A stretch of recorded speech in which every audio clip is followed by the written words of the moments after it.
रुक करेंगे खबरों का। अमरोहा में गेहूं के गबन में 2 पूर्ति अधिकारी सवालों के घेरे में आ गए हैं। कोर्ट ने एफआईआर दर्ज करने के आदेश दिए हैं। अधिकारियों पर 27 कुंटल गेहूं के गबन का आरोप लगा है। 15 जनवरी को कोर्ट ने गेहूं अवमुक्त कराने का आदेश दिया था।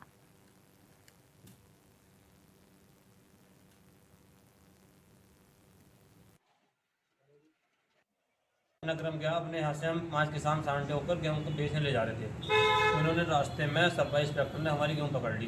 गेहूँ पकड़ के हमें थाने में ले गए। थाने में ले जाने के बाद हमने बताई कि हम अपने गेहूँ बेचने जा रहे हैं, किसान आदमी, ना तो हम व्यापारी हैं ना ही डीलर हैं हम। उसके बावजूद ये थाने में ले गए। थाने में ले जाने के बाद हमने बहुत कोशिश करी, ना इन्होंने छोड़ी। ना छोड़ने की वजह से इन्होंने हमारे नाम मुकदमा कर दिया। मुकदमा करने के बाद हमारी 138 कुंटल गेहूँ थी, 138 में इन्होंने 112 कुंटल गेहूँ लिखी। उसमें लिखने के बाद हमारी 15 जनवरी को गेहूँ छुट्टी हो, तो हमने फिर शिकायत करी, इनसे कही कि हमारी गेहूँ तो इतनी थी, इतनी कैसे है, तो इन्होंने कोई हमारी सुनवाई नहीं की। हमें फिर कोर्ट की शरण में जाना पड़ा। अब इनके नाम धमकी है ना, डीलर की गेहूँ है, ये चोरी की गेहूँ है, राशन डीलर की गेहूँ है। कौन कह रहा था ये सभी कह सर पहले इंस्पेक्टर कह रहे थे। अच्छा, जब राशन की गेहूँ थी तो इन्होंने साबित क्यों नहीं करी कौन से डीलर की है।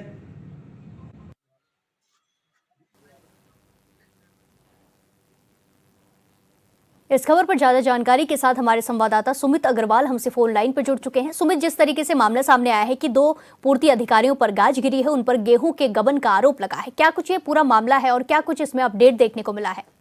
जी बिल्कुल, देखिए प्रिया, मैं आपको बता दूं, ये पूरा मामला अमरोहा जनपद के मंडी धनौरा थाना इलाके का है, जहां बीते दिनों एक किसान जो है अपना ट्रैक्टर ट्रॉली में 4-5 किसानों का गेहूं एकत्र कर गेहूं मंडी में बेचने के लिए ले आ रहा था। किसान का आरोप है कि इस दौरान उसको अधिकारियों ने रोक लिया और गेहूं जो है सरकारी राशन का बताते हुए उसे थाने भिजवा दिया। इसके बाद पूर्ति अधिकारियों ने उसके खिलाफ जो है मुकदमा दर्ज करा दिया, जिसमें किसान का उन्होंने गेहूं की मात्रा कम लिखवा दी। इस पूरे मामले में किसान ने अधिकारियों से गुहार लगाई, लेकिन अधिकारियों ने उसकी जब सुनवाई नहीं हुई तो इसमें पीड़ित जो किसान है उसको न्यायालय की शरण लेनी पड़ी।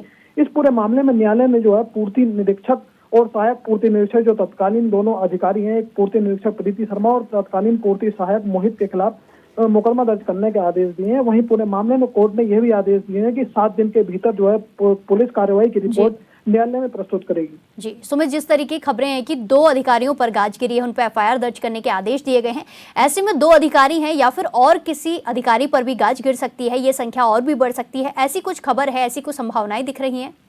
जी बिल्कुल, उसको पूरे मामले में जो कोर्ट का आदेश हुआ उसमें साफ तौर पर दोनों अब पूर्ति अधिकारियों के नाम इस पूरे मामले में स्पष्ट किए गए हैं। दोनों पूर्ति अधिकारियों पर ही फिलहाल पूरे मामले में मुकदमा दर्ज करने के आदेश बछराइयों थाना पुलिस को कोर्ट द्वारा दिए गए हैं। इस पूरे मामले में जो भी अपडेट होगी उसके मामले में दर्शकों को बताया जाएगा। जी धन्यवाद सुमित, ज्यादा जानकारी के साथ हमारे साथ जुड़ने के लिए। आगरा के फतेहाबाद थाना क्षेत्र में भीषण सड़क हादसा हो गया। हादसे में कार और कैंटर के टक्कर में पति, पत्नी और 2 बच्चों की मौत हो गई। बताया जा रहा है कि पूरा परिवार कुंभ से स्नान करके वापस लौट रहा था जिस वक्त यह हादसा हो गया। वहीं मौके पर पहुंची पुलिस ने शव को कब्जे में लेकर पोस्टमार्टम के लिए भेज दिया है और आगे की कार्रवाई को शुरू कर दिया है। ये खबर आपको दिखा रहे हैं जहां आगरा में भीषण सड़क हादसा हुआ है। कैंटर और कार की टक्कर हुई है जिसमें कई लोग घायल हुए हैं, हादसे का शिकार हुए हैं, 4 लोगों की मौत हुई है। ये पूरी खबर आपको दिखाई जा रही है आगरा से।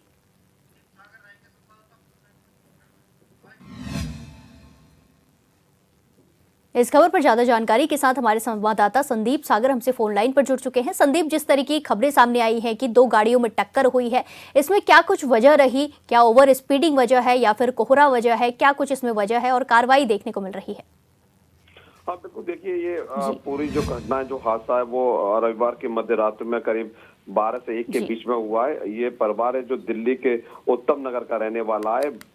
पत्नी और 2 बच्चों के साथ ये प्रयागराज में जो महाकुंभ चल रहा है उसमें स्नान करने के लिए गए थे और स्नान करने के बाद जब वापस अपने घर लौट रहे थे उसी समय आगरा से करीब 31 किलोमीटर दूर थाना फतेहाबाद क्षेत्र के अंतर्गत आगरा लखनऊ भीषण हादसा हुआ है। जब कार तेज गति से चल रही थी तो सामने से गलत दिशा से एक ट्रक जो आ रहा था, तभी जाकर दोनों में भीषण भिड़ंत हो गई और इस जी। हादसे में जो है 4 लोगों की मौत हुई है। जी जी, जिस तरीके से ये खबर आपने बताई कि रॉन्ग साइड से ट्रक आ रहा था, तो ट्रक चालक को पकड़ लिया गया है या वो मौके से फरार हो गया वारदात को अंजाम देने के बाद, टक्कर के बाद, हादसे के बाद? इसमें क्या कुछ अपडेट है? पुलिस ने उसे गिरफ्तार किया है या फिर कोई कानूनी कार्रवाई की है?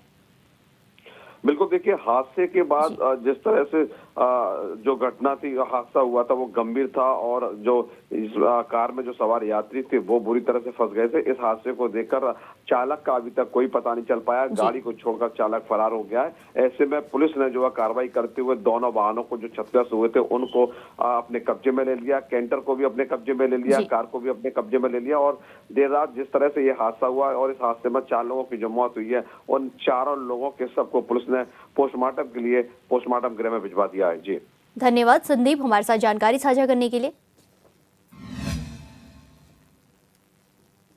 रायबरेली के शहर कोतवाली क्षेत्र के जेल रोड के पास तेज रफ्तार का कहर देखने को मिला है, जहां तेज रफ्तार डंपर ने बाइक सवार 2 युवकों को टक्कर मार दी और उसके बाद मौके से फरार हो गया।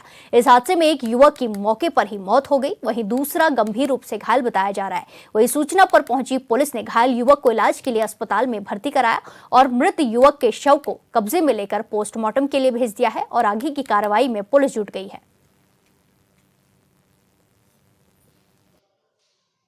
एक करण नाम का लड़का जिसकी उम्र करीब 18 साल है, उसके परिजन के द्वारा लाया गया था।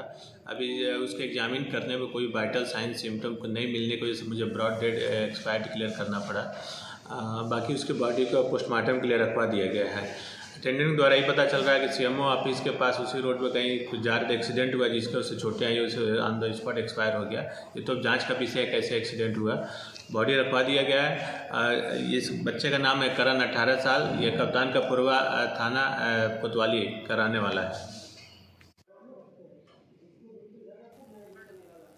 ये खबर आपको रायबरेली से दिखा रहे हैं, जहां भीषण सड़क हादसा हुआ है। एक डंपर ने बाइक सवार युवकों को टक्कर मारी है। हादसे में एक युवक की मौके पर मौत हो गई, तो वहीं दूसरा युवक गंभीर रूप से घायल बताया जा रहा है। घायल का अस्पताल में इलाज चल रहा है।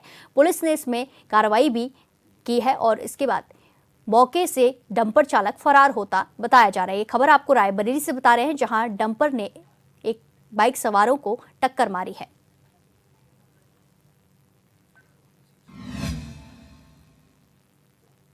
इस खबर पर ज्यादा जानकारी के साथ हमारे संवाददाता अशोक कुमार हमसे फोन लाइन पर जुड़ चुके हैं। अशोक, जिस तरह की खबरें सामने आई हैं कि एक डंपर ने बाइक सवार को टक्कर मारी और उसमें एक की मौत हो गई और एक घायल बताया जा रहा है, ऐसे में पुलिस ने क्या कुछ मुकदमा दर्ज किया है? अज्ञात चालक के खिलाफ क्या कुछ कार्रवाई की है? ये प्रिया जी बताते चले, ये सुबह 5:30 बजे का हादसा है।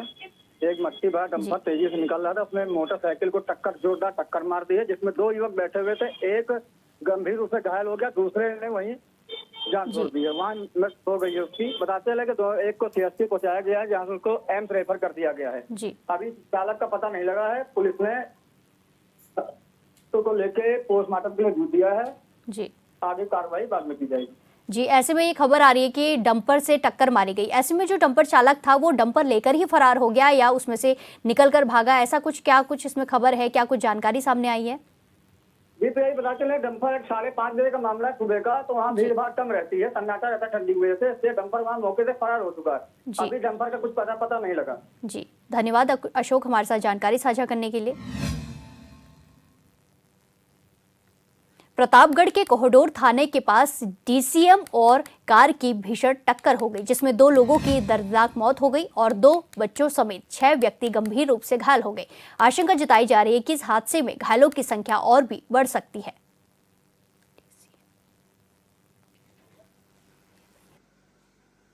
ये कोहडोर थाना क्षेत्र के अंतर्गत सुल्तानपुर प्रयागराज हाईवे पे एक अस्थायी रूप से टोल प्लाजा है, उसके पास छीड़ा बॉर्डर पे डीसीएम आ रही थी, जो कि अयोध्या की तरफ से आ रही थी, और एक स्कॉर्पियो जो प्रयागराज से अयोध्या की तरफ जा रही थी।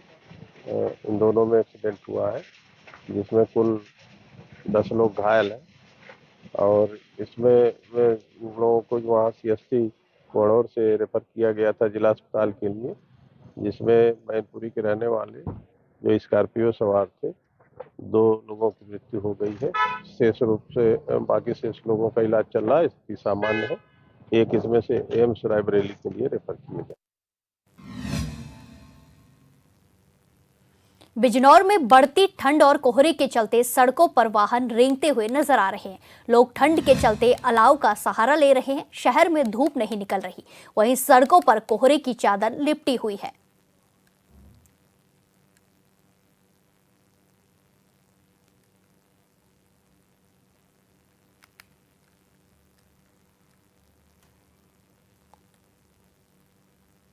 ये खबर आपको बिजनौर से बता रहे हैं, जहां कोहरे के चलते सड़कों पर विजिबिलिटी कम हो गई है। सड़कों पर रेंगते वाहन नजर आ रहे हैं और लोग अलाव का सहारा ले रहे हैं। धूप नहीं निकल रही शहर में। ये पूरी खबरें आपको बता रहे हैं, तस्वीरें आपको दिखा रहे हैं बिजनौर से, जहां मौसम का मिजाज बदला है और सड़कों पर कोहरा छाया हुआ है। कोहरे के चलते विजिबिलिटी कम हो गई है। सड़कों पर गाड़ियां रेंगती हुई नजर आ रही है।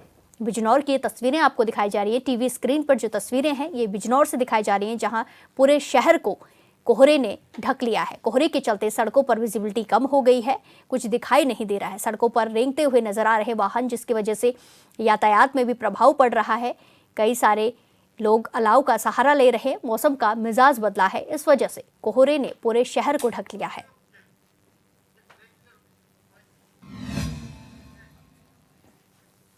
वक्त एक छोटे से ब्रेक का, फिर लौटेंगे कुछ खबरों के साथ। बने रहिए हमारे साथ।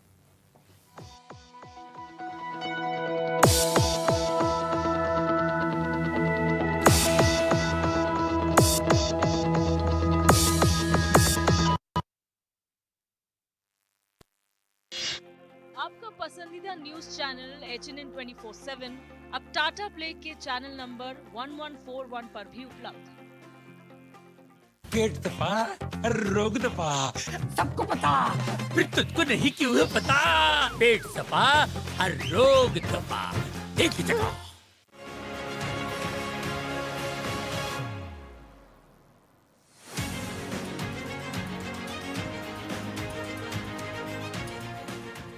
हर रोज हो जाता हूँ लेट, साफ नहीं होता है मेरा पेट। अबे घोचू, अथा इंडिया को मालूम है, पेट दफा, हर रोग दफा।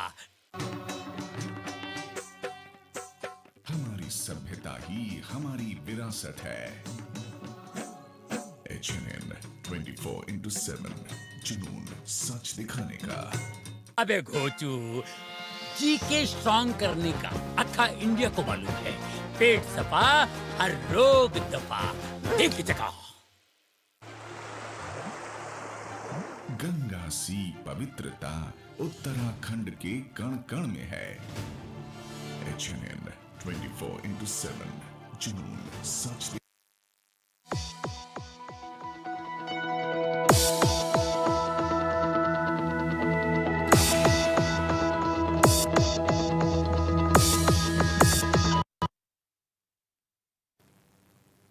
ब्रेक के बाद एक बार फिर से आपका स्वागत है। रुक करेंगे खबरों का। लखीमपुर खीरी में पुलिस हिरासत में हुई मौतों को लेकर सपा सांसद उत्कर्ष वर्मा ने एक बयान दिया है। उन्होंने कहा कि पीड़ित परिवारों को न्याय नहीं मिला है। जिले में पुलिस उत्पीड़न की 3 घटनाएं हुई हैं। गरीब परिवारों की सपा राष्ट्रीय अध्यक्ष ने आर्थिक मदद की है। साथ ही उन्होंने न्याय दिलाने का भरोसा भी दिलाया है। सरकार बनने पर न्याय दिलाया जाएगा। साथ ही दोषी पुलिसकर्मियों पर कार्रवाई की जाएगी।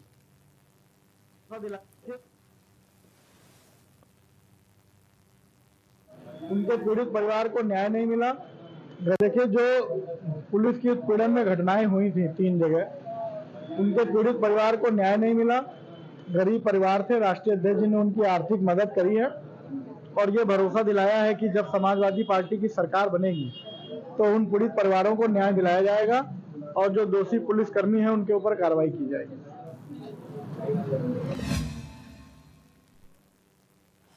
कानपुर में पुलिस ने बमबाज गैंग के मास्टरमाइंड गौरव जैन को गिरफ्तार कर लिया है। आपको बता दें कि आरोपी मामूली विवादों पर बमबाजी करके लोगों में दहशत फैलाता था। वहीं पुलिस ने उसी दहशत को खत्म करने के लिए आरोपी को पकड़कर लाल बंगला इलाके में घुमाया।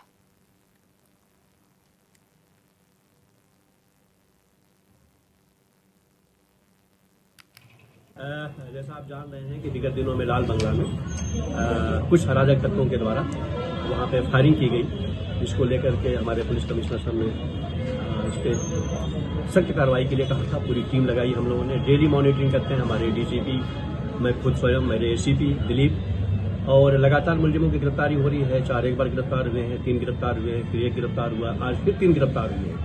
तो 10 से ज़्यादा अभियुक्तों की हमने गिरफ्तारी की है। इनके जो क्रिमिनल रिकॉर्ड है वो हम कलेक्ट कर रहे हैं और डोजियर बनवा रहे हैं, जेल भेजेंगे, इन पे गुंडा लगाएंगे, इन पे एसएस खोलेंगे।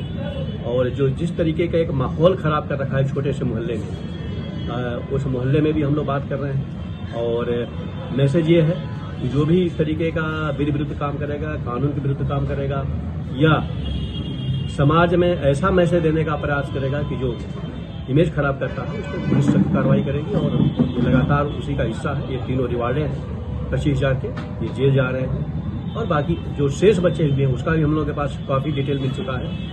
हर से इंट्रोगेट कर रहे हैं। जो भी एक्यूज पकड़े जा रहे हैं उसमें हमारे एसीपी, एडीसीपी और मैं खुद इंट्रोगेट कर रहा हूँ। इनको ले जा करके मार्केट में जहाँ पे इन्होंने किया है उसकी पूरी वेरीफाई करा रहे हैं। पूरे मार्केट में लोग देख रहे हैं कि एक्यूज पकड़ के जा रहे हैं, उनके आधार पर जो जगह थी उसकी शिनाख्त करवा रहे हैं। एक मैसेज दिया जा रहा है कि इस तरीके के तत्वों को हम कतई बर्दाश्त नहीं करेंगे, चाहे कोई भी। चंदौली के जिला मुख्यालय स्थित कस्बा पुलिस चौकी के सामने चालान काटने को लेकर दीवान और दरोगा के बीच विवाद हो गया, जिसके चलते दरोगा ने दीवान की चौकी में ले जाकर पिटाई कर दी। मारपीट का वीडियो सोशल मीडिया पर वायरल हो रहा है। वहीं घटना से नाराज पीड़ित पुलिसकर्मी धरने पर बैठ गए। साथ ही उच्च अधिकारियों को मौके पर बुलाने और मामले में कार्रवाई करने की मांग करने लगे। मैं स्टाफ हूँ, मेरी गाड़ी यहाँ खड़ी, आप लोग देख लीजिए। मैं सब्जी ले रहा था, मेरा क्या दोष है? बस क्या हो, किस बात को लेकर विवाद हो गया? मैं स्टाफ हूँ, मैं सब यहाँ गाड़ी खड़ी कर सब्जी ले रहा था। दरोगा जी आकर के मुझे मेरी गाड़ी चलाऊंगा, मैं कहा दरोगा जी मैं स्टाफ हूँ, मुझे वहाँ गाड़ी देने लगे। कहा तुम्हारे जैसा स्टाफ मैंने देखा है। मुझे जात सूचक शब्दों से अपमानित किया कि ऐसा कर रहे हो, यहाँ तुम्हारी औकात है, तुम गाड़ी चलाओगे। मैंने कहा ठीक है दरोगा जी, मुझे वहाँ गाली दिए, मुझे मारे पीटे, तब जाऊँगा जब यहाँ कोई। फिरोजाबाद में किसान नेता भानु प्रताप सिंह ने सीएमओ के खिलाफ धरना प्रदर्शन किया। इस दौरान उन्होंने सीएमओ पर भ्रष्टाचार करने का आरोप लगाते हुए डिप्टी सीएम ब्रजेश पाठक से सीएमओ को सस्पेंड करने की मांग की है। दरअसल किसान नेता किसानों के काम से सीएमओ कार्यालय गए थे, जहां सीएमओ ने किसानों की बात सुनने से मना कर दिया, जिसको लेकर किसान नेता आक्रोशित हो गए और धरने पर बैठ गए। वहीं मामले को बिगड़ता देख सीएमओ ने कई बार किसान नेता से माफी मांगी और किसानों का काम करने का आदेश भी दिया है। फिरोजाबाद का मैं काश्तकार हूँ। टुंडरा तहसील में जमीन पड़ती है, तो सीएम साहब की कुछ शिकायत बताई थी, इसीलिए मैं सीएम साहब से मिल आया। सीएम साहब ने मैं कागज दिया, कागज फेंक के बोला ये कुछ नहीं हो सकता, मैं यहाँ मतलब काम कर रहा हूँ उनका इनका। तो आज मैं अपने जो उप मुख्यमंत्री हैं माननीय ब्रजेश पाठक जी और स्वास्थ्य मंत्री हैं, उनसे निवेदन करता हूं कि इन मेरे जिले में ऐसा सीएमओ जो बात न सुनता हो और तानाशाह हो, ऐसे सीएमओ को या तो आज ही सस्पेंड करिए यहाँ से, नहीं तो फिरोजाबाद में पूरे भारत का आंदोलन खड़ा कर दूंगा और मैं महाभारत रच दूंगा और मैं अर्जुन की भूमिका में आ रहूंगा। इसलिए जल्दी से जल्दी इस खबर को चलाइए और केशव प्रसाद मौर्य को और ब्रजेश पाठक दोनों को भेजिए और इस सीएमओ को सस्पेंड नहीं होगा तब तक आंदोलन जारी रहेगा।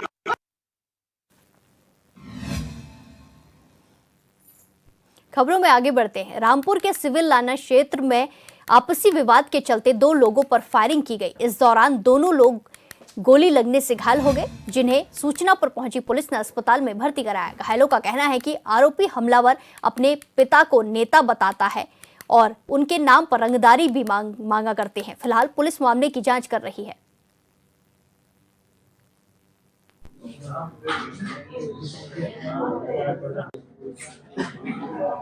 अस्पताल भेजे गए। अस्पताल आने के बावजूद पूछताछ की गई, तो पूछताछ करने के उपरांत बिलासपुर रोड पर राधा रोड पर फायरिंग की सूचना बताई गई।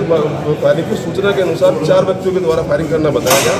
तहरीर ली जा रही है। तहरीर FIR पंजीकृत करके विधिक कार्रवाई की जाएगी। कौन लोग कहाँ के रहने वाले? अभी इनका आपसी मामला है, आपसी मामले में इनका आपसी विवाद है।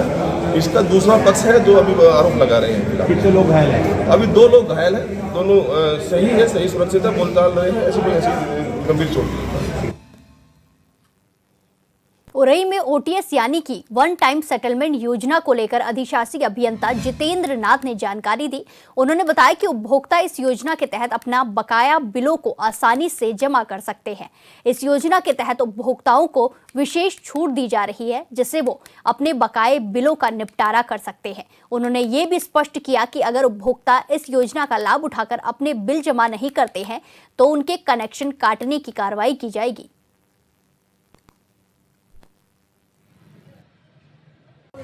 आज हम लोग उरई के विद्युत विभाग में हैं, जिसे ऊर्जा भवन के नाम से भी जाना जाता है। हम लोग बिजली विभाग आए हैं। यहाँ पर शासन द्वारा एक योजना लागू की गई है, OTS योजना, जिसके तहत बिजली बकायेदार अपना बिल एक मुश्त जमा कर सकते हैं, जिसमें ब्याज में भारी दरों पर छूट दी जा रही है।